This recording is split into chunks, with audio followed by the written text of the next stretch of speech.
ভিতরে গিয়ে বলেছে আপনাকে বলুন, কাউকে চিন্তা করার কোনো কারণ নেই। 500 টাকা লক্ষ্মী ভান্ডার দিতে গিয়ে 9 মাস লাগিয়ে দিয়েছে। 1,20,00,000 লোককে তো 1.5 মাসে দিয়ে দিয়েছে। বাকি যারা যোগ্য তারা পাবেন, অযোগ্য থাকলে বেরিয়ে যাবেন। ভেরিফিকেশন 30-8 অবধি চলবে। প্রত্যেকটা বিধানসভায় গড়ে 35 থেকে 40,000 মহিলারা পেয়েছেন, তারা আমাদের ধন্যবাদ দিচ্ছেন। মোদিজির নামে জয়ধ্বনি হচ্ছে। বাকি যদি প্রয়োজন হয় আরও 2,000, 5,000, 7,000 প্রকৃত প্রাপক থেকে থাকেন পাবেন, নিয়মের মধ্যে পাবেন, নিয়মের মধ্যে পাবেন। সরকারি অর্থনৈতিক স্কিমে প্রত্যেকটা জিনিসের নিয়ম থাকে। নমস্কার বন্ধুরা, অল ইন্ডিয়া জবস টুডে চ্যানেলে আপনাদেরকে সবাইকে স্বাগত। তো আপনাদের জন্য এই মুহূর্তে একটি খুবই গুরুত্বপূর্ণ সতর্ক বার্তা। মুখ্যমন্ত্রী ঘোষণা করলেন অন্নপূর্ণা যোজনার টাকা ফেরত দিতে হবে। কেন ফেরত দিতে হবে অন্নপূর্ণা যোজনার টাকা? কাদের ফেরত দিতে হবে? সবাই এবার চিন্তায় থাকতে হবে, কারণ মুখ্যমন্ত্রী ঘোষণা করলেন অন্নপূর্ণা যোজনার টাকা কিন্তু এবারে ফেরত দিতে হবে। নোটিশ পাবলিশ করা হয়েছে 8/7/2026। কি বলেছে? Minutes of the meeting on Annapurna Yojana on 8 July 2026 at 11 AM। কি বলেছে তারপর কি 2:30 PM। এটা কিন্তু একটা মিটিং অনুষ্ঠিত হয়েছিল, যেখানে অন্নপূর্ণার যোজনা নিয়ে কিন্তু একটা বিস্তারিত আলোচনা করা হয়েছে এবং ঘোষণা করা হয়েছে যে অন্নপূর্ণা যোজনার টাকা এবারে আপনাদেরকে ফেরত দিতে হবে। চলুন আমরা দেখে নেব কাদেরকে টাকা ফেরত দিতে হবে। নোটিশের একটু নিচে চলে আসলাম। এখানে কিন্তু পরিষ্কার করে বলা হয়েছে যে ইট ওয়াজ আস্কড হোয়েদার AWW অর্থাৎ anganwadi worker, AWH anganwadi helper and Asha workers, civic volunteers, প্যারা টিচার্স, এদেরকে কি টাকা ফেরত দিতে হবে? কি করতে হবে? এদেরকে টাকা ফেরত দিতে হবে। Will be eligible for Annapurna Yojana, অর্থাৎ এনারা কিন্তু অন্নপূর্ণা যোজনার জন্য এলিজিবল অর্থাৎ উপযুক্ত। ঠিক আছে, এরা কিন্তু অন্নপূর্ণা যোজনার টাকা পাবেন না, এনাদেরকে টাকা ফেরত দিতে হবে না। আপনারা চিন্তায় থাকবেন না, নিশ্চিন্তে থাকুন। আশা সে worker helper, Anganwadi worker helper, ASHA worker, আশাকর্মী, সিভিক ভলেন্টিয়ার, প্যারা টিচার, ওনাদেরকে কিন্তু কোনো রকম অন্নপূর্ণা যোজনার টাকা ফেরত দিতে হবে না।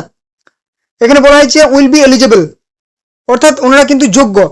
ইট was inform that since they are engaged in the government sector and receiving honorarium remuneration on a monthly basis, their applications may not be approved as of now till any further order। যতদিন ধরে নতুন না ঘোষণা হচ্ছে, যিনারা government সেক্টরে কাজ করেন অর্থাৎ সরকারি চাকরি করেন ইনাদের ছাড়া, ঠিক আছে, এবং একটা মান্থলি স্যালারি পাচ্ছেন, ওনাদেরকে কিন্তু টাকা ফেরত দিতে হবে। ওনাদেরকে কিন্তু এখনো টাকা ফেরত দেওয়ার কথাটা নয়, ওনাদেরকে বলা হয়েছে ওনারা কিন্তু যোগ্য নয়, মে নট বি অ্যাপ্রুভড, ওনাদেরকে যোগ্য হিসাবে গ্রহণ করা হবে না। টিল এনি ফার্দার অর্ডার, অর্থাৎ যতক্ষণ পর্যন্ত না এখনো পর্যন্ত কোনো নতুন ঘোষণা হয় ওনাদেরকে কিন্তু যোগ্য হিসাবে ধরা হবে না।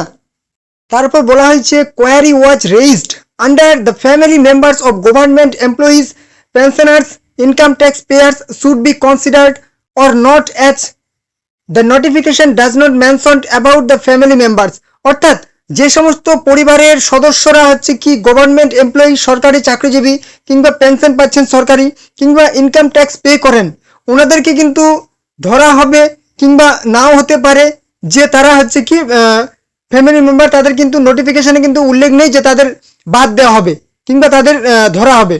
In this regard it is informed that applications from such families may not be brought under the approval list as of now।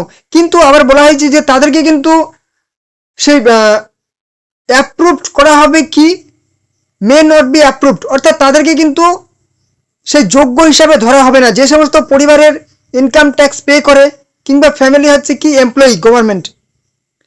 Priority should be given to the actual needy and eligible women, যে সমস্ত মহিলারা একদম সেই এটার যোগ্য কিংবা যাদের প্রয়োজন আছে তাদেরকেই কিন্তু সেই অগ্রাধিকার বা প্রায়োরিটি দেওয়া হবে।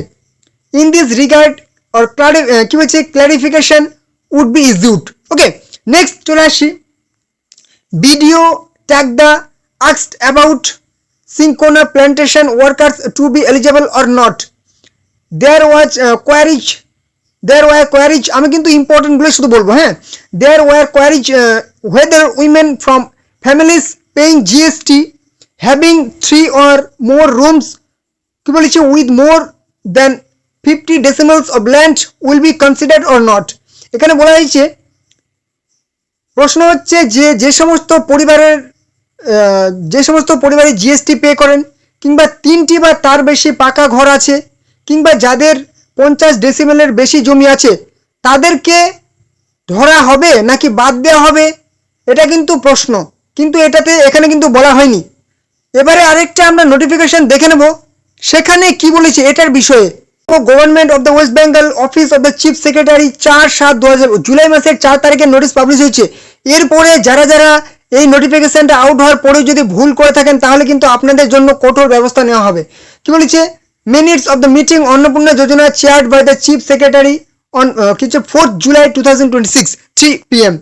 এখানে একটু নিচে চলে আসবো, কি বলেছে, এ রিভিউ মিটিং অফ অন্নপূর্ণা যোজনা, একটা মিটিং বসানো হয়েছিল, যেখানে কিন্তু এখানে পরিষ্কার করে উল্লেখ করা হয়েছে আউট অফ 6.62 crores অর্থাৎ 1,62,00,000 অ্যাপ্লিকেশন গ্রহণ করা হয়েছে, যার মধ্যে 1,22,00,000 অ্যাপ্লিকেশন কিন্তু অ্যাপ্রুভ করা হয়েছে, এবং 27,83,000 form have been provisionally rejected, ফর্মগুলি বাতিল করে দেওয়া হয়েছে। কেন? আগের প্রশ্নটার এখানে উত্তর পেয়ে যাচ্ছি। Based on the certain exclusion criteria like the family page income tax, অর্থাৎ যাদের পরিবার ইনকাম ট্যাক্স পে করছে, পজেসেস মোর দ্যান 3 রুমস, যাদের 3টির বেশি পাকা ঘর আছে, পজেসেস GSTIN ইটসেট্রা, অর্থাৎ জিএসটি পে করছেন যাদের পরিবার। এই হিসাবে কিন্তু প্রাথমিকভাবে 27,83,000 ফর্ম বাতিল করে দেওয়া হয়েছে। তার মানে কিন্তু আগের প্রশ্নটার উত্তর পেয়ে গেলাম। যদি ইনকাম ট্যাক্স পে করে থাকেন ফ্যামিলি, তাহলে কিন্তু এখানে অন্নপূর্ণা পাচ্ছেন না, 3টির বেশি পাকা ঘর থাকলেও পাচ্ছেন না, কিংবা জিএসটি পে করে থাকলেও কিন্তু পাচ্ছেন না। এটা কিন্তু পরিষ্কার করে বলা হলো। তাহলে এরপরে এই নোটিশটা পাবলিশ হওয়ার পরে যদি কেউ ভুলভাবে ফর্মটি ফিল আপ করেন, ঠিক আছে, ভুল তথ্য দিয়ে যে এগুলো আছে, আপনি হয়তো না ঘরে টিক দিয়ে দিয়েছেন, ঠিক আছে, যে আপনি ইনকাম ট্যাক্স পে করছেন না, যদি আপনি পে করেন, বাই চান্স যদি আপনি সেই সরকারি যে সমস্ত কর্মকর্তারা জানতে পারেন, কিংবা মুখ্যমন্ত্রীর কাছে কানে যায়, প্রসেসে 3টির বেশি যদি পাকা ঘর থাকে, পরবর্তী যে সমস্ত আপনাদের যে এনকোয়ারি হবে, ফিজিক্যাল ভেরিফিকেশন হবে, তখন যদি আপনি জানতে পেরে যায়, কিংবা জিএসটি পে করছেন যদি পরবর্তীতে জানতে পেরে যায়, কিংবা ভুল তথ্য দিয়ে আপনি কিন্তু ফর্মটি ফিল আপ করছেন, একজন একের অধিক ফর্ম ফিল আপ করছেন, তাদের বিরুদ্ধে কিন্তু কঠোর ব্যবস্থা নেওয়া হবে। হয়তো আপনার জেল নাও হতে পারে, ঠিক আছে, জেল হয়তো হবে না এটার জন্য, সাধারণত এই সমস্ত ছোটোখাটো বিষয়, কিন্তু হয়তো কোনো পুরুষ, এটাও কিন্তু আমাদের অন্নপূর্ণা যোজনায় অনেকে পুরুষ সে অন্নপূর্ণা যোজনায় আবেদন করেছেন, লক্ষ্মীর ভাণ্ডারের সময় তো ছিলই, কিন্তু অন্নপূর্ণার এবারেও কিন্তু 1 না 2 জন কিন্তু খুঁজে পাওয়া গেছে। তো তাদের বিরুদ্ধে কঠোর ব্যবস্থা নিতে হতে পারে, কিংবা সেটা কি, তাদের হয়তো টাকা সুদ সমেত ফেরত দিতে হতে পারে, ঠিক আছে, এটাই কিন্তু সরকারিভাবে একটা ব্যবস্থা নেওয়া হবে, এবং তাদের যে সম্মানহানিটা হবে, এটাও কিন্তু একটা বড় বিষয়। অতএব আপনারা কিন্তু ভুল তথ্য দিয়ে ফর্ম ফিল আপ করবেন না, একদম সঠিক তথ্য দিয়ে ফর্ম ফিল আপগুলি করবেন, ঠিক আছে। তো আশা করছি আপনাদের ভিডিওটি কাজে লেগেছে। এছাড়াও যদি আপনাদের কোনো রকম প্রশ্ন থাকে, অবশ্যই কিন্তু আপনাকে কমেন্টে জানাতে পারেন। যদি আপনাদের কোনো জিজ্ঞাসা থাকে যে এরকম আমার আছে, তো আমি কি পাবো, অবশ্যই কিন্তু কমেন্টে জানাবেন। ভিডিওটি যদি ভালো লাগে একটা কিন্তু লাইক করে দেবেন, এবং চ্যানেলে নতুন হয়ে থাকলে অবশ্যই চ্যানেলটিকে সাবস্ক্রাইব করে দেবেন। সমস্ত রকম প্রকল্পের আপডেট, চাকরির আপডেট, খুব গুরুত্বপূর্ণ খবর পাওয়ার জন্য অবশ্যই চ্যানেলটিকে সাবস্ক্রাইব করে দেবেন। ভিডিওটি অবশ্যই আপনাদের বন্ধুদের সাথে শেয়ার করে দিন, যাতে তারাও এই গুরুত্বপূর্ণ খবরগুলি পেয়ে যায়। ওকে, তো চলুন দেখা হবে নেক্সট ধামাকাদার আপডেটের সাথে।